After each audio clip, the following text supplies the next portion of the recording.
们还是刚才我们先看一下吃下水是哪个队？监管者出生点是在这个老三连的位置，还是同样的往小房前进。对的，这边无闪要被发现了，但是如果空军他露了一个头，对，如果不露头的话，应该是发现不了的。对，这边可能要开枪，对，这个枪也是交的非常的果断，对对对，不送第一刀嘛，对的。然后交枪以后，红蝶应该会选择换目标，对，因为枪已经交过了。这边好像还是，但是他好像是不准备换目标，因为空军毕竟交了枪之后，这个没有点栓弹的话，这个还是有一点点的，对。但是这边空军是直接到达了医院，来到2楼，直接跳下去，不选择翻板子。然后这边红蝶好像是跟丢了，是的，他没有发现脚印吗？对，他可能第一时间没看见，然后现在传送到了这个调枪师的位置。现在就是很尴尬的时间，你砍他也不是，不砍也不是，对的。如果你再花更多的时间去找其他人的话，可能这局的节奏就被拖下来了。现在好像是也不点双弹，但是他这个香水就有点引发对着蝴蝶的心态。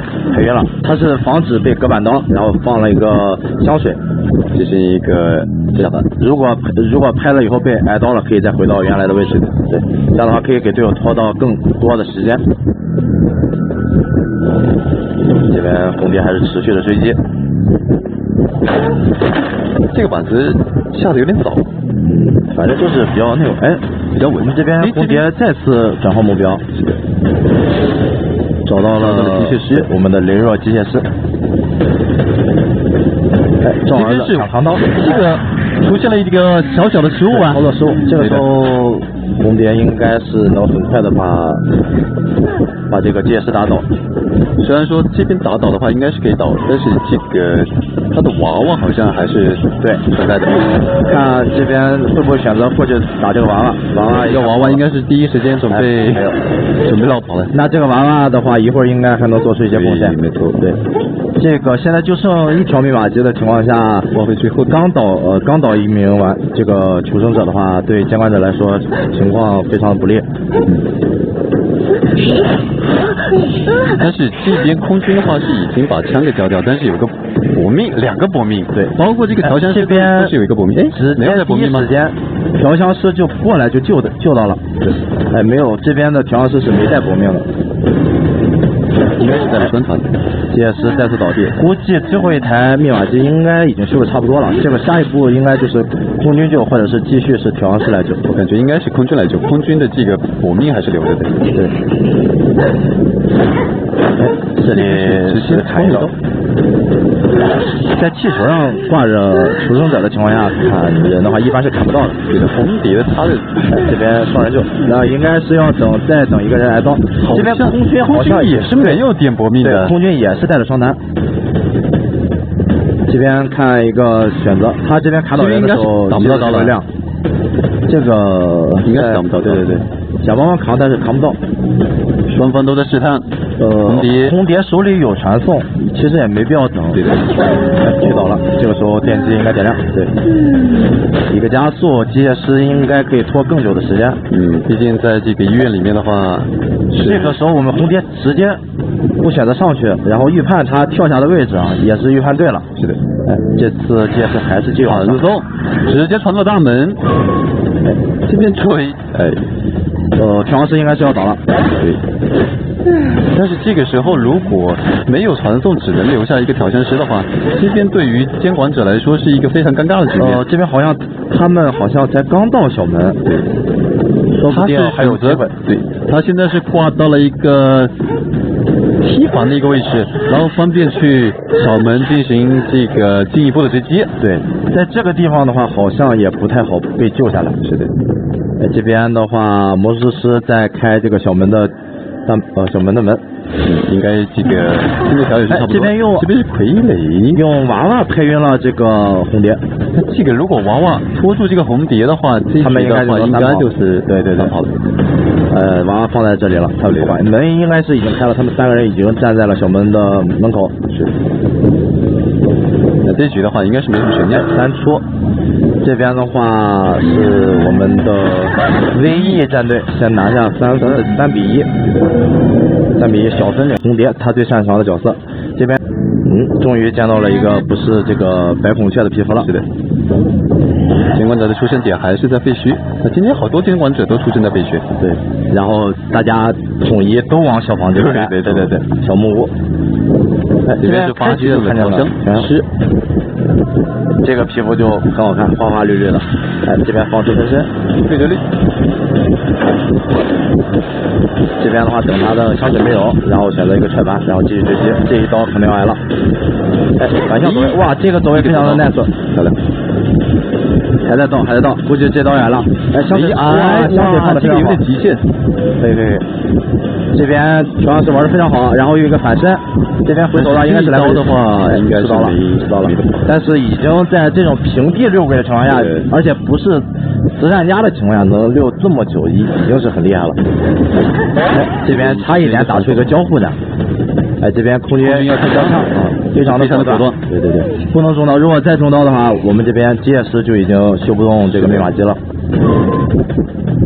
这边的话，应该红蝶应该选择继续追击这个空军。对，这边的话再绕。这边割刀，没有抽到，还在抽。这边板子开来，这边应该是一个巨星大法板。对，这个板子很少能打出来，就是监管者明明不在那里，却突然间袭到了板子面前。这也是监管者比较头疼的一个问题。这个板子一般情况下是很少会拍出来。这边一个过板，直接打到了。这个红蝶也是非常的就是有经验啊，直接过板刀，就不在那里插刀。这是一个心理的博弈。对。如果这块这边要从这边直接飞，调出事情，中刀，果然非常的果断。这样的话，空军是一挂，然后这个时候红蝶手里没有传送，看他怎么选择。应该是要进行一个大范围的手势，这边安排救人的话还是要卡经验，对吧？我们继续往下看。现在他们好像都在那个小房那边的方向，然后但是这边的话是机械师准备过来救人吗？对，机械师好像已经站在了医院上方。对，有想法。这个时候被发现了吗？不是，他应该是听到了耳鸣，但是没有发现他站在上面。空军可以做很久的时间，所以说机械师也不用着急救。这边魔术师也过来了。但是还有2台机械师的话，他用他的那个娃娃在修，所以说是2个人的事情。这边是2个在救，所以说要准备2个人来救嘛，可能是比较害怕经验斩的问题。这边2个人同时下来的话，应该是没什么问题，应该是一个人勾引，然后另外一个人去救。但是没有勾引成功。对，这样的话经验斩也就没了，打不出经验斩的效果了。挨一刀退下来。这个时候好像空军已经过半血了。是的，对，再次上椅的话就会直接做狂人之椅上天。这边击倒。就看这个机子，已经被压好了。对，这边修的是非常的快。是的，已经是一批速修的队伍。这边红蝶应该是要赶紧把这个空军打倒，然后利用一个传送，至少能破一个横局。打倒了，说不定真的有机会。感觉有机会。有机会，毕竟他们没有都站在门口。好像是要分配一个人去，有一个人站到了1、2楼。这个时候这边漂亮，哇 ，nice！ 这边调试被打了出去，还有机会。调试要被挂。如果这边这个红蝶站住这个大门的话，机械师是开得动小门，但是这傀儡应该是把小门给开了嘛？对。现在看一下这个，就看那边应该已经开了，傀儡已经在那里站了半天了。如果开掉的话，这局应该是平局的一个结果。平局的话，双方都2分。需要一个铲足的直闯，直接传过去。但是这个门已经开了，那这局就没什么悬念了。这局的话应该是VE率先拿到一个大比分，1比0。对，我们恭喜VE队拿到了第1轮比赛的胜利，1比0，总分现在1比0。记得笑。好的，我们这边接着我们就监管者的出生点是在这个女神像。还是统一的一个路径，对，还是走向了这个小木屋。刚才的话没看到进神啊，这边好像是进掉了结石，因为这边是直接没有结石了。对，虽然说这边哇，这边魔术师胆子很大呀，满血直接放分身，对，这一刀估计要吃，这样的转点刀要吃第一刀，对，因为这个飞机看这样的路线的话，应该是要往医院里去了，对，然后这边红蝶飞了以后，应该是暂时没有这个传送，然后看一下这边魔术师要进行一个怎么样转点，疯狂转头，这边要翻下来，大家应该要直接飞下来了，交分身一个加速，主要是利用这个加速，翻到这个板子，然后翻窗没有加速了，因为刚才在从那个医院里翻出来的时候，加速已经用掉了，然后现在魔术师的位置有点尴尬了，非常的难受。魔术师在绕，先把板子开掉，哇，又是一个急救大滑板，这个板子，对，我感觉应该在决赛的时候竟然频繁出现，是的，还是选择把这个板子给拆掉。这边的话应该是要倒了，因为这附近没有地方转了。看一下这个板子如果能砸中的话还有机会，但是没有砸中。这也不算摊板，因为这个板子翻掉的话，相当于死亡板，是一个关键的一个板子。如果砸中的话，这个魔术师可以翻这个板子加个速。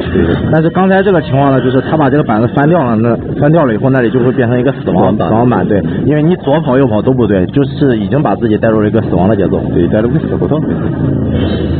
好，我们这一边是空军。第一时间赶了过来，就害怕他的这边的奸人，然后这边看看红蝶会不会直接打一刀，他可能想打个震慑吧，哇，差一点点躲到这上，但是先交枪后救的话，这样的话魔术师跑不了很远的距离，如果是持刀救的话，就可以走更远的距离，必须让这个空军来进行一个挡刀的一个操作。但是这里也不是空军的问题，因为红蝶一直不出刀，对吧？再这样下去的话，我们魔术师就要过半血了，所以说这个空军被迫交枪救人。这边是直接倒了。对，这一局的话对家战队非常的有利。已经是一个魔术师救人的时间是平常这个求生者的2倍。对，这边手办的调香师就在旁边，看他应该是有想法的，想直接救，再绕，没射到，还想再绕一下吧，应该是想多拖一点时间，想用魔术师这个安全的血量再拖一会儿。这边放出分身，这边就很有经验，选择不打。这边救了下来，没有，在骗刀。哇，这个恐惧震慑，哇，这边的红蝶非常的有经验啊，非常的沉稳，对，一次又一次在这里堵，最后堵到了这个恐惧震慑。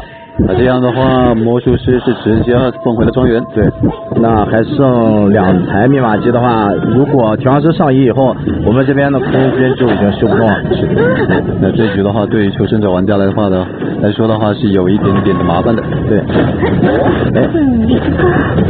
这边拍晕去救，应该是救不了。这边的话好像没有打算去救吗？没有打算去救的。那这边要看这一边的，没打到。那其实红蝶在对于3家这个反向走位的时候，这个刀感其实对于红蝶来说，有时候都有一点点的判断不好。对，因为他这个刀有时候感觉能中的，但是有时候差一点点，时长时短的那种感觉。但是就是我们玩这个求生者的时候，有的时候就会大多数我们都是哇，为什么红蝶的刀这么长？对，这么长。这边是2个人救，应该交换人。这边我们交换人，红蝶都已经在原地转圈圈，跳起了舞。我们是要把这个空军给换下来。这边应该是还要是打一个人，对的。最主要的还是这个调香师。然后这边2个人一起倒车的话，好像这节节奏就被监管者给拖住了。现在是监管者的节奏。那这边还是把军是有自摸的，对，但是还剩了2台密码机啊，对，但是已经很难赢了，灰飞就2个人了。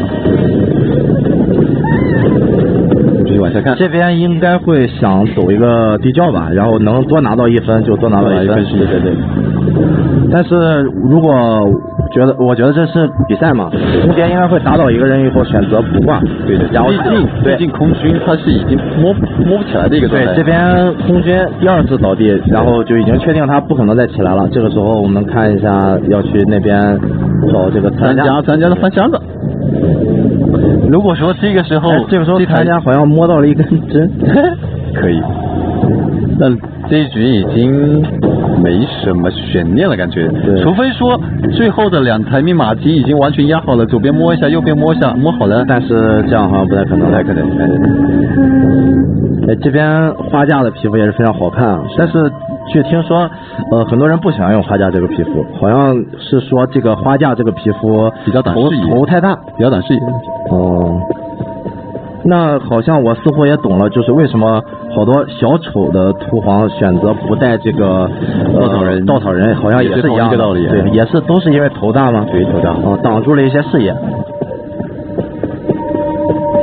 但其实按观赏性来说的话，红蝶的这个皮肤还是非常的好看的。对。然后这边刺杀家这边是会不会过去？到了126了。他现在应该是在躲，要找这个密码机摸一下，或者是用针摸一下自己。他是怎么选择的呢？就是他可能想红蝶没有一刀斩，对吧？然后他也怕爆乌鸦，是的，所以说他现在对自运版，然后等红蝶找到他的一瞬间，对，他然后把地魔多挨一刀，对，然后再去那个地窖。这边地窖他们应该是知道的位置的，是的，只是现在在故意躲这个红蝶。对。这边的话，空军这边掉血的话太慢了。对，这边比椅子上椅子还要慢多了。这边直接下来，摸好，来一刀，还是打掉半血，好像已经不行了，因为空军血量还剩很多呀。是的。这边没动，打一个视角，但是打倒了。这边的话，把3家挂上椅子的话，这局就已经结束了。是的，那这一局的话是这个GR战队顺利的拿下了5分，哇，小分5比0暂时领先。是的，哇，真的是非常的精彩啊，非常的。万金油的角色，因为监管者出生点在这个女神像，还是日常去我们常去的地方，还是这个小木屋方向，但是这边是耳鸣，这边是直接看到了血迹，但是他看到了魔术师，好像还是继续选择这边。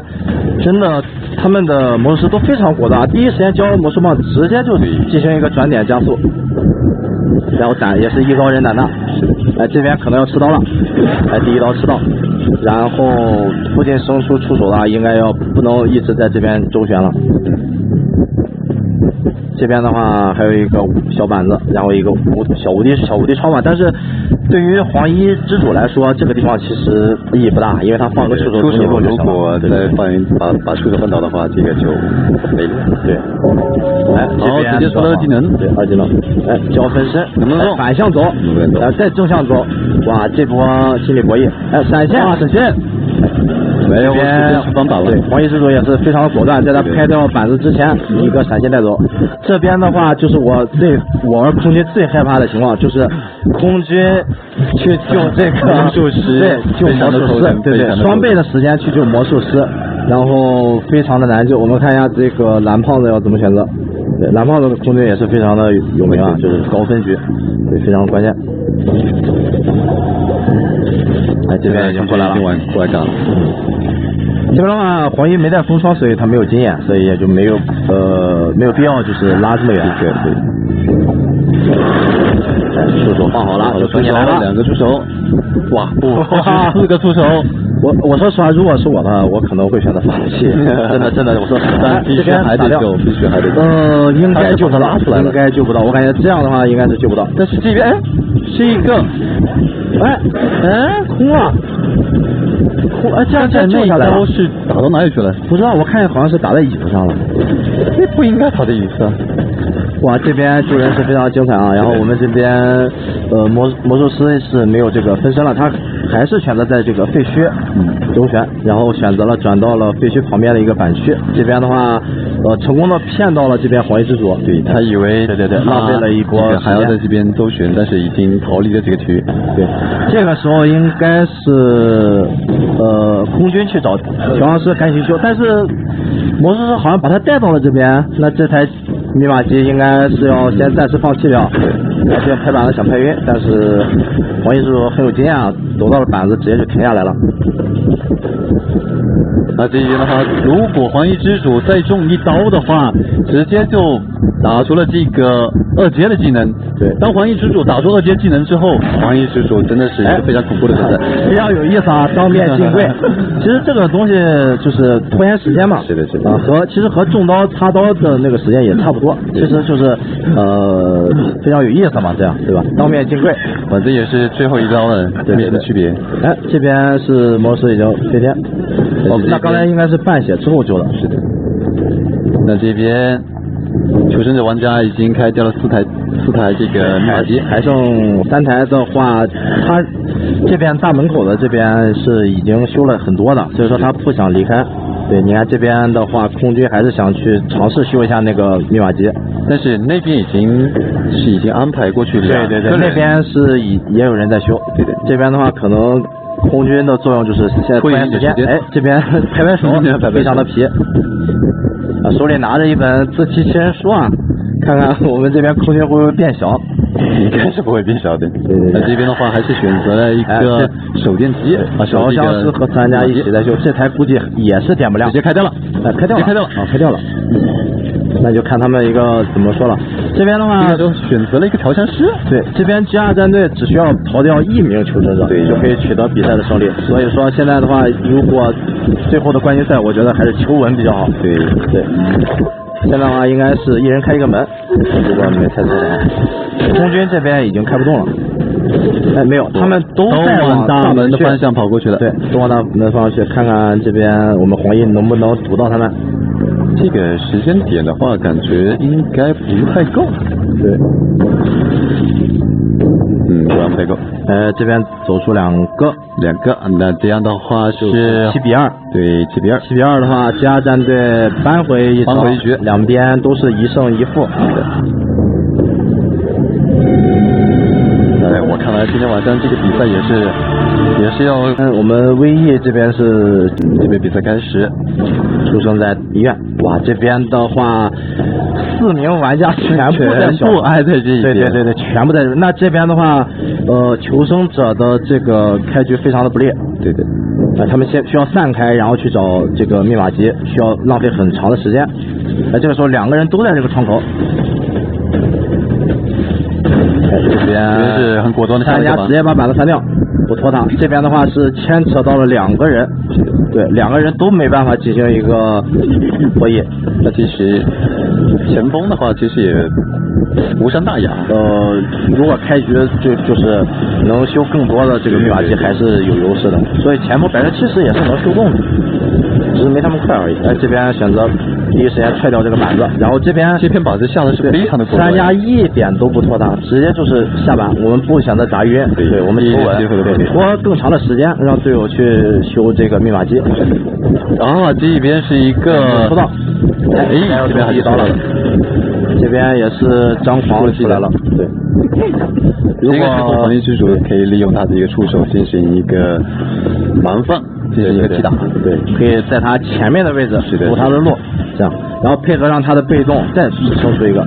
这边他想让这个黄衣之主踩板，然后前锋并没有打出这样的配合，然后3家继续，应该是这块板子也翻掉，对，然后往医院转，闪现，直接倒地，先打倒了。这个位置的话，前锋非常的不好装呀，前锋在反方向好转过来这个点，这个地方撞不到，然后看下前锋的选择，这边 nice。这边的话，黄衣转的话，这个是3家是转不了的，对。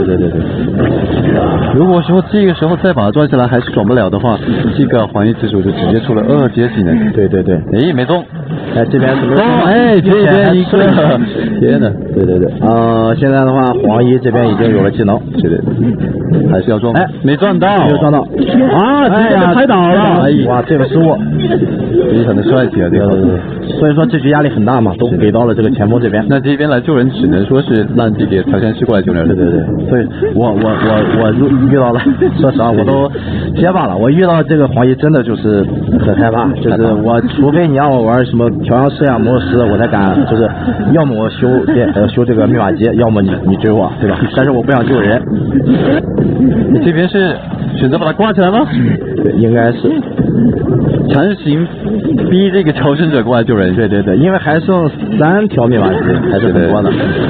这边好像两边的已经过来了，对，两边都过来了，对，都没有再破1，都选择来救人。调香师这边跳进来，可能要吃2刀。哎，哇，这边非常的一个极限的一个这个，但是吃刀了，还是打中了这个。能救3家的好像只有魔术师了，是的，3家过半了。那这局的话，可能加的点的血量了，这边的黄衣优势太大了，是的，对对对，在一个很早的一个阶段就出了这个2阶技能，对。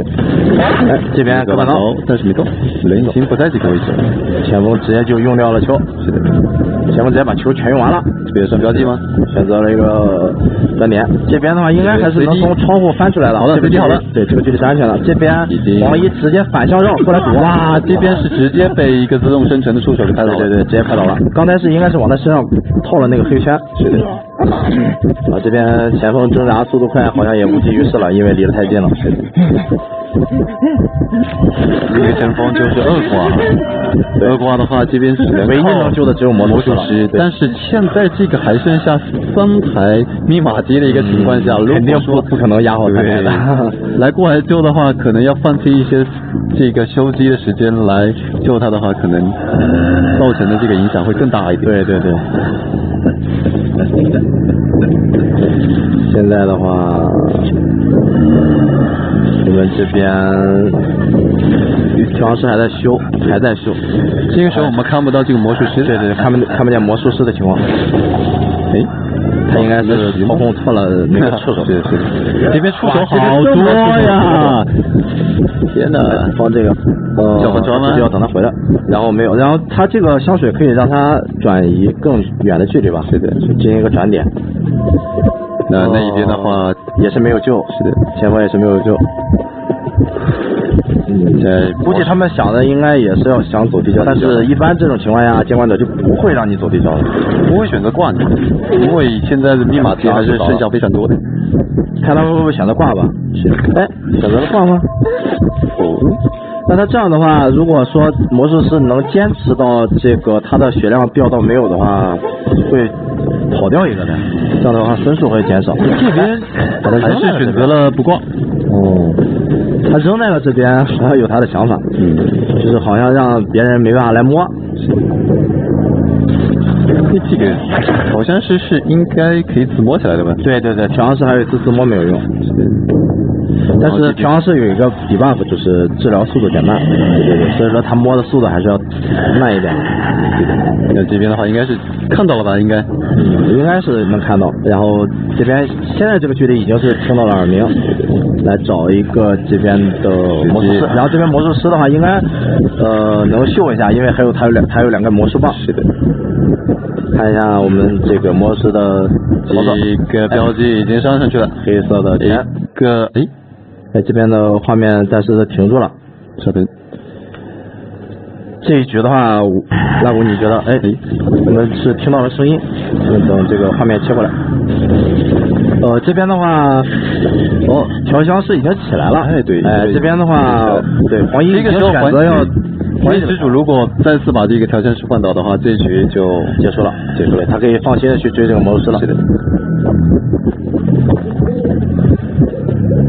这边也是直接上了一个标记。对。只要在这个出手，如果他真的这个在他的行进路线的前面的话，哎呀，我这句话对还没说完，直接倒了。因为他继续一直持续追击的话，他那个被动会自动生成一个出手的，特别的厉害。这个地方有一个小细节，就是在他快生成触手的时候，他那个触手是肯定会出现在监管者正面的。然后如果你离这个黄衣还是比较远的距离的时候，在出触手的一瞬间可以进行一个回头，让这个触手升在这个相反的方向，然后你继续往前跑，也有这样的操作。但是一般情况下比较细微的一个。这边一个蓄力斩，然后有一个分身。对，我们魔术师叫了第一根魔术棒，然后一个魔术棒的加速加这个翻版的加速，速度非常快。但是这一边还是触手比较多。对，闪现，再次打到分身上面，这两根魔术棒用的是很好的，但是现在应该是没什么机会的。对，因为他接下来肯定要被这个黄衣族打倒了。这边他要面临两个问题：自动生成的触手跟黄衣之属自身的一个触手。对。加这边的这个监管者玩家是真的实力非常的厉害啊！到底了。对，真的是实力非常的厉害。对。这边局的话也是恭喜这个GR拿到了5分，出了一个丑爷小丑。这边我们小丑是直接选择来小王，那小王肯定是没有人的，因为现在已经改版了嘛，就改掉，不会出生在脸上。这个时候还是有人选择走了过来。对，这边是率先发现了我们的园丁啊，装了一个无限区。对，我们的这个园丁不知道能不能第一时间去。没办法，那园丁的话也没办法开椅子了，就是开局就被追。对。如果说园丁在中刀的情况下，可以跑得比一般玩家更远，就是一般角色更远。在这边的话，估计如果这边可能要被套路掉。没有吃到刀，踩板子。这边是个慢踹啊，好像是没有带这个风窗。这边好像是在带一个慢踹。这边在无限拉锯往这个医院里拉呀，然后再追击这个园丁。哇，闪现想打一个交互斩，园丁反应非常的快，他反向走回来吃了一刀，并没有选择被交互斩。如果开局交互斩的话，就会非常吃亏。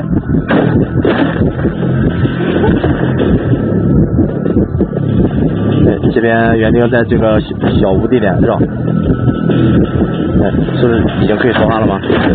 估计观众好像刚才都一直在听我说话啊。这边另一位解说蜡鬼那边，这个麦出了一点问题，现在已经能说话了，对吧？然后这边，这边恐惧阵有一个翻版的一个快速的一个翻版，直接恐惧阵势打出一个恐惧阵。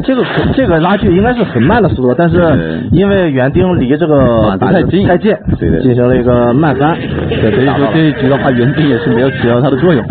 对。这边是3加，结果就是，但不知道他有没有带点这个搏命。这边还是点了搏命，对，点了。这边但是也是直接被打中了呀。因为毕竟园丁已经上过一次这个椅子了。那刚才小丑是有装这个砖头的吗？刚才没有看。现在这边是一个无限拉锯，没有无限拉锯，没装是吗？他手里有无限拉锯，但是没装。是的。因为已经是倒地了，已经是倒地了。是的。然后这边选择把它挂上这个滑之椅。挂。那这时候过来救人的话，只能是调香师。对，感觉没有机械师的情况下，这个破译进度确实慢了很多。对，没错。对。这个8%的速度还是非常的这个致命的。然后这个时候小丑满配无限拉锯，应该是要拉到这个，没有拉过去。对，没有。拉了回来。这边撞了回来，还是选择一个手势吧。是的。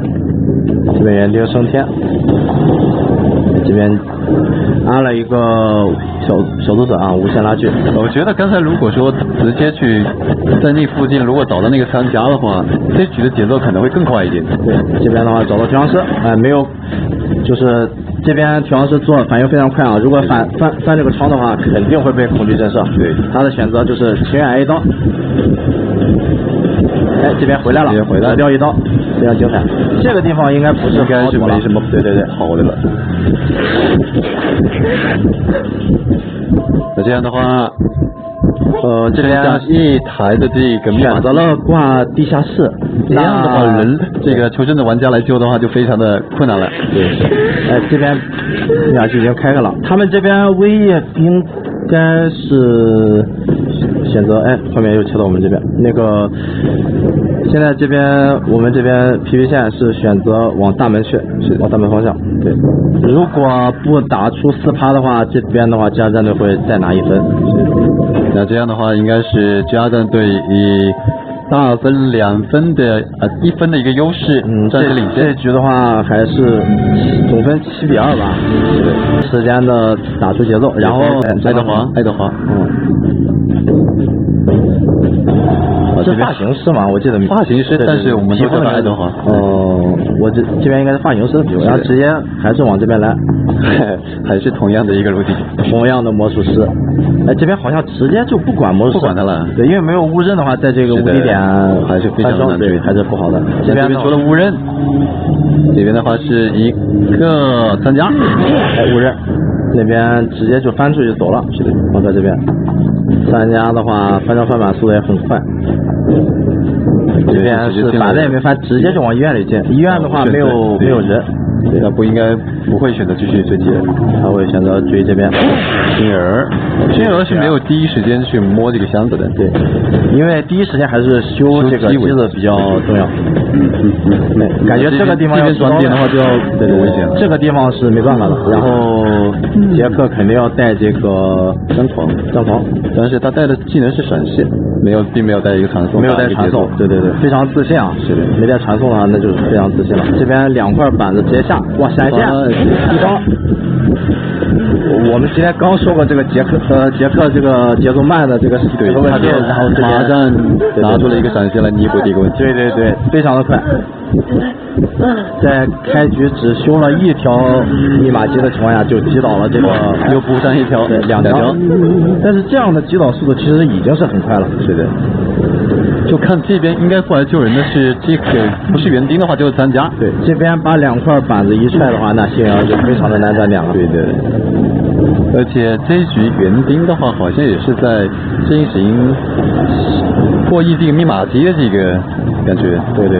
刚才信阳在那边翻掉2块板子，我感觉他就是觉得杰克应该是带的传送，不可能带闪现，所以说他想在那里绕，结果没想到这边杰克打了个出其不意，直接翻了出去，闪现出去。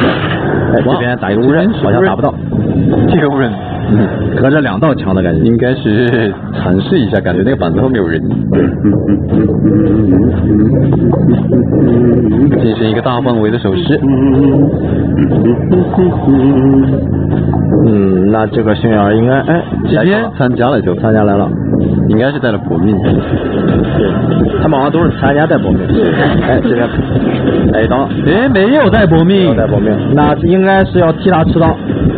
对，如果这边不替他吃刀的话，这边转点的话会有一点点小麻烦呀。对，而且前面就是误区。对，必须得绕回来。这边就是不打，我觉得这个时候打1刀会比较好，打完1刀然后直接进这个误区。我感觉再拖下去的话，好像机子已经破译的很快了。开倒了。这样的话，大金蛋直接打起来了。对，那现在就有一个非常不好的事情，就是我们的杰克没有带传送，不能打一个传送的一刀翻盘而流。对。哇，这就是我们说杰克的一些问题，就是在开局很快的时间里，也没有什么重大的也没有失误，这情况下就击倒。对，但是就是这个密码机修这么快，杰克一点办法都没有。这边在绕，但是杰克隐身的情况下就很尴尬，你又踹板会显形，翻窗也显形。对，只能等误区，没办法。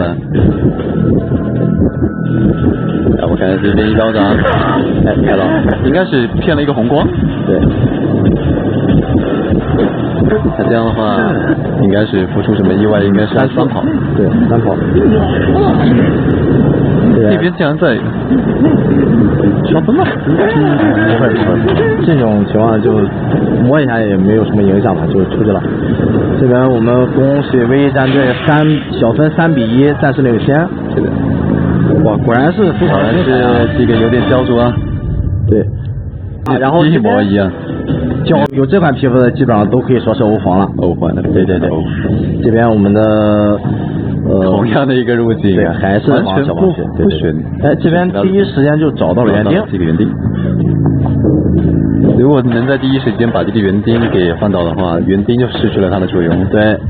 但其实我觉得他们晚上的比赛的话，选择园丁只是为了替补被搬掉的那些。这边翻窗一个加速，对，搬掉就是其他都是有一个都是羸弱呀，上岛人都不是特别好，对他们不会选择说去拆椅子，还是以修机为主。主要是这两局都是开局就见面，根本就没有时间让你拆椅子或者是修这个密码机。这边传送。一点都不到他，看到了小木屋，遇到了误认，没有打到，这是一个预判误认，是的，可见这个杰克的误认还是有一点点的难度的，对，难度非常高，能用杰克打进前100突黄的感觉，那实力都是非常厉害。对，这边应该是不摊板子吧？这边应该是不摊板子，这边也不摊，直接下。哎，这边一个分身加速，但是杰克并没有追，也就是说这个分身失去了意义，有些浪费了。对，他选择是踹板，魔术师也没有想到。这边的话，我们这边的杰克的就是没有上一局那个进度这么快，应该也是因为没有带闪现的原因。对。闪现，对，他带了传送就可以弥补这个开完所有密码机之后的这个发生的事情。对，这个传送呢可以改变很多东西。它是一个持续的一个追击，追到了这个医院里面，追魔术师，所以还是选择把板子给拆掉。但是这个还有一个板子，对，这个时候就是完全不摊板，有板了我就拍。是的，但这一边他得绕，这个地方好像已经没地方转了，感觉是还是加了一个分身，进行了一个加速。其他的监管者在从上面跳下来的时候都可以打一刀，就是来，唯独杰克不行。对，杰克隐身的时候真的太亏了。对。但这边有一个误区，直接进了误区进隐身。这边是要骗一个红光吗？没有骗到。这边的话对杰克来说也是很难受，就是一个小无敌超、小无敌点的地方也是很难受，除非有误认的情况下，哎要倒，哎没有收到。这边也是很有耐心绕了过来。哎，这一边应该是直接倒了，因为已经出了一个误区。对，即使这一刀没中，对，他也是跑不掉的。这边的话，魔术师好像才刚上一，但是已经剩下一台密码机了。对，这边好像直接传过去，一点都不拖他，不给他们修密码机的时间，打乱一下节奏。这应该是要打个哎，这边一个误认没有打到。我们这边的参加也是非常的打得非常的大，非常的大，对。拿手电筒去找我们的杰克。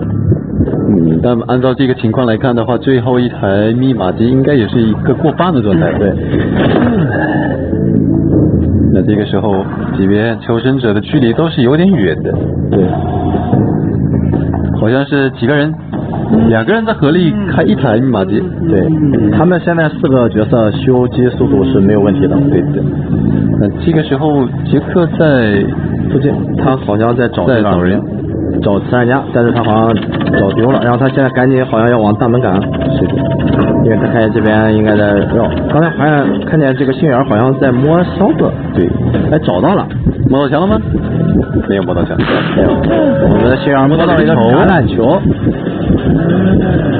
参加也是一个一挂，对，一挂，这个时候只要压好这个密码机，进行一个大心脏的救人的话，对，就看最后杰克能不能留下人。这边的密码机应该是已经，哎，我发现这个园丁终于发挥它的作用了，开始去拆椅子了，亮吗？没有，亮了。这边应该是参加，对，不，换机了，直接去了大门，因为他还有个传送，他一会儿可能还要再传小门。对，这边有2个人，他选择了追魔术师，他没有着急出刀，是的，他空刀，nice打倒了，那魔术师是飞了吧？没有，现在的话看一下，刚才也没有注意他的这个血量。是的，如果飞了的话，这边有个传送，就挂上去了，有机会了。没有放下去，那这边可能要去传一个小门，然后这边的话门是在开。对，幸而因为有个球的原因，他可能打算要救一下。是的，这边好像要翻出来，要翻窗，传送。直接传过去，不给机会。哎，这边但是幸运儿手上有个球，可以直接跑掉。对，这一波冲刺应该会眩晕很长的。对，我估计按照杰克这个速度来说，应该是跑不掉的。但是还有球已经没了呀。对，他可能要跑不掉了，这边一刀斩应该还在，哎，打倒了，是跑不掉了。这个时候只要把另外那这边加战队选择了走。那是一个平局，哎不对，平局的话，那这样的话，VE战队在第二局取得了胜利。2比2平的话，这边就变成了5比3。对的，5比3，小分5比3的话，我们又是一轮平局，这边对。这个老三连，还是选择了一个同样的路径，对，没有什么变化。发现以后大家刚学这个游戏的人都会开局往小门附近走，对，已经养成了习惯。对，这边直接往废墟来，没有。哎，这边出了误区，但这边有人他已经发现。三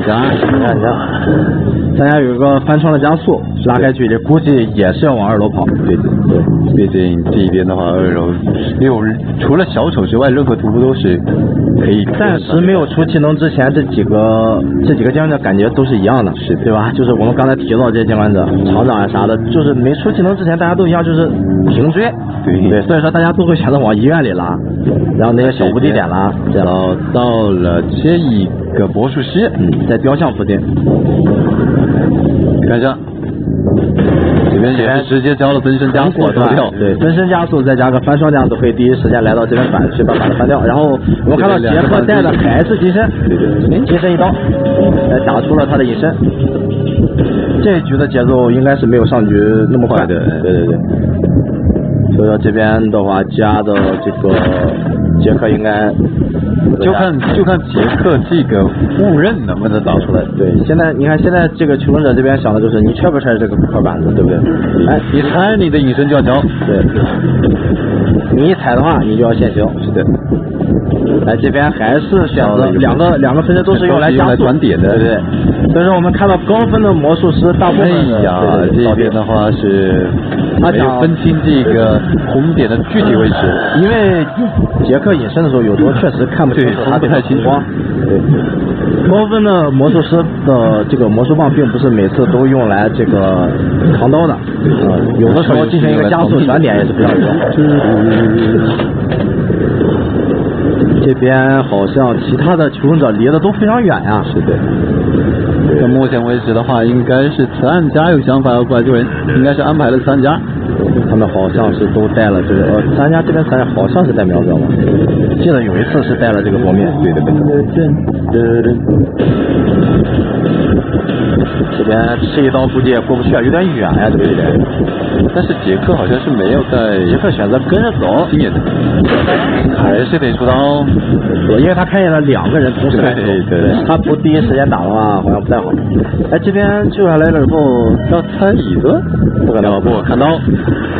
哇，这边是要干嘛？一个双，哇，天哪！这边过来，他主要他们想扛刀，对，杰克主要还是想打这个魔术师，哎，还是打到了3家，这边刚才3个人抢双是非常的有意思啊。对。这边还是要进行一个砍刀，还是要砍。园丁会在这等着。哎，这个虽然说这个板应该是故意的，对，这个板子就是让他吃刀的。但是在排位里一般情况这出来的都叫恩断义绝板。恩断义绝板，不让你走。你这块板子就是要害我。对，没错。在这边园丁要抢救这个魔术师，不让他倒地。但没想到，这个杰克关键的时候，有时候就会感觉刀很短。是的，各板刀并没有打到，这边还在绕，还在绕。那再这样下去好像密码机要修好了。是的。这边但是看不到那边收期的一个情况，直接压好了，压好了。那这边不用想的话，我们的杰克还是要追这边的魔术师。这个时候呢，魔术师只要争取到10几秒的时间，那边门就可以开掉。15秒的话，门开个门正常时间大概15秒钟左右。然后只要争取到这个时间就 OK 了。毕竟杰克是没有带传送，杰克没带传送，然后在这边倒地的话，那边门已经开开了。对的，这个时候赶过去也是来不及的。我们这边的唯拿到了3分。我们这边的魔术也不放弃挣扎，非常的可爱啊，就在气球上。然后这边威毅又是拿下小赛的3-5，就是解说的时候，我们这边这个大树，欧皇大树。哇，这边这个距离那么远，他还是选择了那个最老的那个路线，对，还是正常的往小方去，是的。这边是直接找到了星儿，对，这是你最喜欢的角色，女性角色。对，这个星儿，果然是女服装，果然是毫不犹豫的把这个我们的女装大佬，第一时间他选择了是往这边小房这边拉，这边有一块，但是这边有个船板，这边误认没有中，这边是误区的，船尾给打掉了。这边把子给他交，但是误认。这边杰克的这个误认是控制的非常好，对的。但是这边一阶技能也快出来了，对，直接隐身。对，这个时候的话，如果他选择进房子，就有点尴尬了。对，可能要倒。对，因为他没办法拉这么远的。是的。这个时候估计星儿要倒了。蓄力斩倒，果然是不出意外。你看没，杰克的插刀动作还是非常的长呀。对呀，摸了一下自己的大爪子。难怪是要把这个挑战师给翻血的。对对对。然后现在是抱着我们的这个正在游泳的女装大佬队儿，然后来到了这边，挂在椅上。然后这边应该是要直接来救吗？直接就来救，非常果断。对对，是来。然后星儿估计要转一个废墟。对，这边应该是杰克非常讨厌的地方。如果说你的这个误认打得好的话，其实这个地方对于杰克来说也是一个可有可无的地方。但是他暂时没有误区啊。对的，这个地方非常难受。但是这个地方想出误区的又有点难，是吧？这边除非有误区，要不然的话，杰克有一般情况下这边套路到了，果然是出了误区。我们的星儿再次倒地，这个时候被挂在椅子上。然后我们这边的杰克有传送，这一局的话优势非常大呀，非常大。对，我们这边的加压力非常非常大，而且这边杰克是一个2阶的隐身，隐身的速度非常的快，即使没有误区。这边是园丁，已经赶过来救人了。就看这个园丁带不带搏命，我感觉应该也是不会带搏命的。这边会直接救，6救假救，还是一个假救，3次是假救，这次估计要出刀了。再这样玩的话，杰克比较稳，他并没有选择出刀，扛到了，还扛到了。这边的话，星儿应该及时的去转一个点。这边好像还有块板子，对，他转也转不了太远，这边还能再拖一会儿时间。这边他选择踩板，如果不踩的话，这个隐身的时间感觉会更快一点。他可能以为星儿没有走这边，他可能以为在翻那边的右边的窗户。是的，这边哇，电梯给亮了，直接4台4个满血，对，晴天霹雳。看一下我们这边的杰克怎么处理。他必须要第一时间。这一边可惜，非常的 nice。但是他的传送还在手上。如果没拍到的话，这边就是求生者方非常的危险。但是拍到的话，这拖了更久的时间。这边的话已经是删除。对，如果这一边能走出去，不，他这边好像回了一下头，对，走不出去了。那这边的话，威毅和吉亚再次战胜了平局。这就也是战术。那要进入我们一个加时赛，现在提到双方都是这个杰克第一时间应该不会再往小王啊，还是玩小王，但我没说哦，对，这张第6局还是盛世医院，对的。这边是咱家，对，板子也是直接交了，对，直接就毫不犹豫。这边的话好像直接等他翻，那这边呢还是相同的地方，相同的一个开局，相同的医院，但是好像有一点不相同的就是医院里好像有人在修吗？有。这边的话，进行了一个上楼，园丁在修，园丁应该要转出去了，要转出去走。这边的话，因为这边有个误区，但是这个误区好像是没什么用。他们杰克翻窗的时候，那2个腿插的特别的开。对，他们叫这个那个什么托付翻窗。对，这特别有意思。这边是隔墙刀没有打到，隔墙无人。这边有2个误区，他这边必须得转回来。应该是还是空刀。所以说，感觉杰克的刀是真的短啊！是的，打到了。这边的话，星儿应该是可以一个正常的战略，因为他有一个专员老友的 buff。这边好像直接选择放弃追击，因为这边旁边就有一个误区。对，然后直接来找到了我们这边的魔术师。他要多利用这个误区打一个无刃的效果。同样的方法交出分身。是的，这边我们的杰克还是带着闪电，这一刀是必中。继续往下看，下一波的话应该就要闪现到了。是的，毕竟闪现还在手里，就看这个魔术师能不能预判到这个闪现。对，这边是在等，不拍，不拍。如果这个时候拍的话，搞不好就交了个分身。第一时间交了个分身，也没选择拍，然后再走，拍到了，他用分身骗了一刀啊，这是一个细节啊，这地方可以学习一下。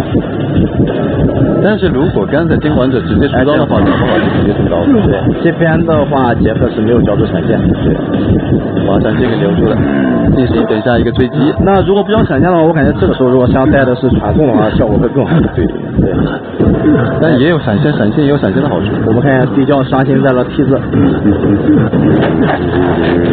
上台。这边还是3个求生者，离得都非常远。园丁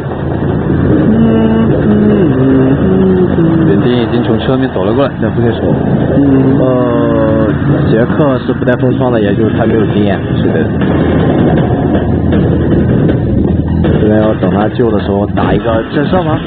但其实杰克打震慑不太好打，可能在这附近绕久了，有一个误刃的话就没有插刀了。是，确实。毕竟挂在椅子上面的也是，这边好像是有一些着急了。对，着急了，扫到椅子上。这时候一个翻窗加速，其实可以再等一等。这边打到，还是打到了魔术。这边应该要先翻窗，有没有打出刀呢？哇，这个姿势真的是实在是太不服了，对，非常的不雅观。好的，这边有一个一个闪现，对，这个时候只要在这台密码机开完之前找到人，这局是可以平的。这局应该可以拿到，甚至赢，最少拿到双杀。对，甚至赢。之所以直接去阻止他们继续修机。对，之所以叫他托付跨栏了，应该是翻窗的话，应该是因为他这个腿太长了，对，会出现给人一种这种感觉。是的。这边没打到，一刀斩没中，还是没打到。应该叫板，要闪现吗？没有，开板。他闪现应该是要留着，对，求稳。该闪了，还是不闪。这边翻窗以后应该是闪了，闪现，应该是全家。一刀斩的情况下，直山家应该做不了那么久的时间。对，然后星阳和园丁的话，估计是不会来救了。这边应该门了，应该是要出门了，应该是个20步。现在的话，双方是各拿2分，如果对面也对，那这次黄大触皮肤，是的。这边好像也是带了一个闪现，对，换了。这边皮皮现在改变了战术，对的，和GR一样带出了闪现。这边是找到了星儿，哇，这边是一刀中的有点快，对，非常快，对，出乎意料，有点快，真的出乎意料。这边带闪现的话，可以往废墟来。是的。如果是带传送，估计就要这边闪现 CD 也好了，对，但是这边求稳的话是没有直接用的这个。他这边1级的这个张狂已经快好了，对，快好了，他可能要等一个张狂的时间，他等张狂好再来一刀，对，直接就变，可以省一下这个闪现的时间，对，可以多一层存在感嘛。第2级的这个隐身是的，就非常厉害了，也可以在等下的追击进行一个更好的推进，对。这边出了技能，会不会用闪现呢？但其实这边用闪现位置其实挺尴尬的，我觉得，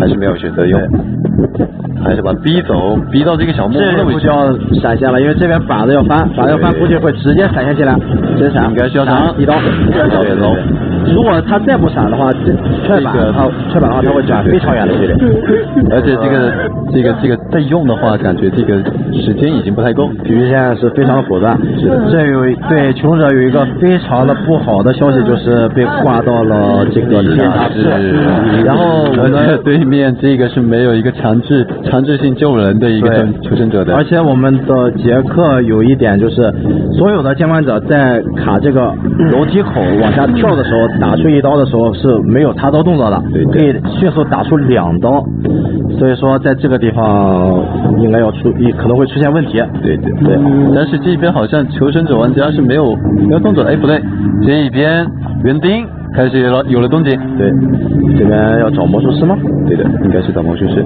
这边把它直接翻掉，翻，那这边再回去。所有的高分监管者好像都会这个，就是落地穿刀这个，对，因为他毕竟是没有一个插刀动作的，是。哎，没有打中，哎呦，行了，那这样的话就感觉会比较飞。是的。这边落地穿刀肯定是打不出来的，对，因为没有第一时间站在那里的，对的。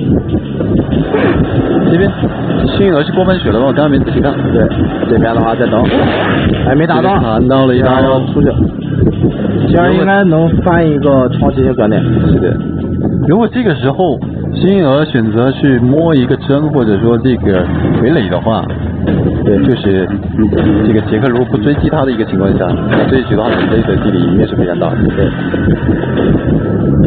但是这边好像被骗了，哎，被骗到了。哎呀，大金蛋直接爬进来，翻板加速。他没有翻板加速了。这进医院，对，进医院能拖更久的时间。对，没错，这局可能这边加战队可能就要跑掉3个人了呀。对啊，这边而且这边监管者是没有带传送的。对。哦，这边倒，那应该是这样倒地。那这样的话已经是确定3出了。那今天晚上的这个结果就出来了。对。那我们可能要提前恭喜一下我们的这个GR战队拿到了本次比赛的获得了这次比赛的冠军。对。同样也感谢我们的这个唯一战队，对，给大家带来了如此精彩的表演，他们非常的开心啊。是的，我们也很开心。对，我们也解脱了。这边给我们带来这么精彩的比赛，让我看着也是热血沸腾。我也想到线下去打一打比赛。这边GR队拿到了冠军，对的，唯一是拿到了第2。好的，让我们以最热烈的掌声和欢呼声，恭喜虎牙 GR 战队获得我们今天比赛的总冠军。哇！掌声有请 GR 战队来到我们的舞台上，有请他们登台。好，那么大家已经看到，在我们的舞台的正中央摆着我们的冠军的奖杯，非常沉甸甸的奖杯。有请我们各位战队的成员合力举起我们的冠军奖杯，一起捧起我们的冠军奖杯，非常的重啊！哇，这个之前已经是沉甸甸，哇！哇！我们的冠军，恭喜！这是团队的力量，共同举起了我们的冠军奖杯。是的，恭喜！现场要拍照的观众朋友们，赶紧抓紧时间了。好，放下我们的奖杯之后，记得赶紧跟我们镜头，和我们现场的观众，还有我们线上的朋友打个招呼，好不好？哇，那其实我觉得今天呢真的是非常的不容易，在4进2还有我们最终决赛的时候，都经过了这个加时赛，所以呢，其实我觉得我们场下的各位观众，还有我们线上的朋友，依然是非常的辛苦，也是非常的不容易。对他们从下午一直待到晚上，为自己喜欢的战队加油。所以呢，今天还是7夕节。我觉得很应该在我们的冠军的这个舞台现场，每一位队员向支持自己的粉丝说一句话，好不好？好，有请。我说第一句嘛，我想想，我想对粉丝说什么？我想一下。你看那里有个粉丝，就你们也看到了，G2从第一局嘛，从2点钟开始，也打到了现在好像10点钟，对，打得很久。我们G2队员每个队员都打得特别辛苦，然后都打到最后加时赛了嘛，都疲劳了。但是我这里就想方设法的能打出一个，对吧？双杀嘛，用1杀就大家一局平。然后我就最后一把看到抓到对面一点失误，然后抓到了一个关键的魔术师，随后打了个平局。然后我要对我的粉丝说 ，I love you。哇哦，非常的甜。大家好，我是蓝胖子，谢谢大家的支持，真的是感觉很好，好吧？谢谢大家。哇哦，大家好，我是虎牙G2榴莲，没什么多说的话，我就想对我的粉丝说我爱你们。大家好，我是清纯，我也没什么其实可说的，我爱你们。非常棒，大家好，非常棒。我是G2密码，七夕快乐。七夕快乐，好的。来，现在请把麦克风交还给我们的队长。来，队长，我要问你最后一个问题。那既然我们经过了那么辛苦的比赛，终于夺得了这个冠军，你现在有什么话想对你的队员们说的？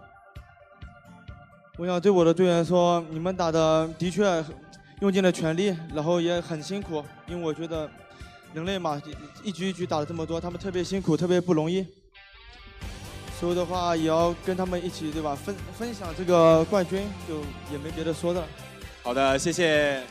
那么接下来让我们有请我们的第5人格制作人潘思来先生再次上台，为我们的冠军队伍颁奖。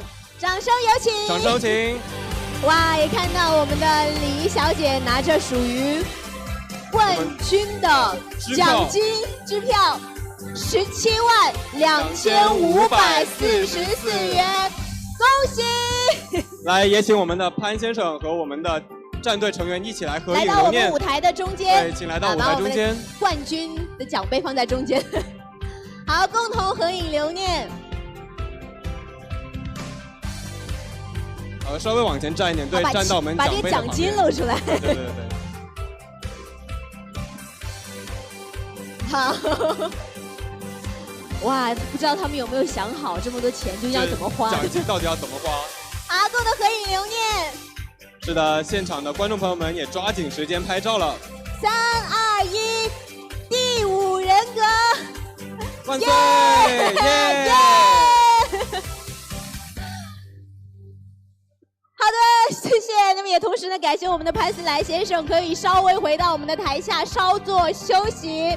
那么也让我们来离我们的冠军队伍稍微的近一点。好，感谢也再次恭喜我们的G2战队。那么同时呢，我们要感谢我们的独家冠名赞助。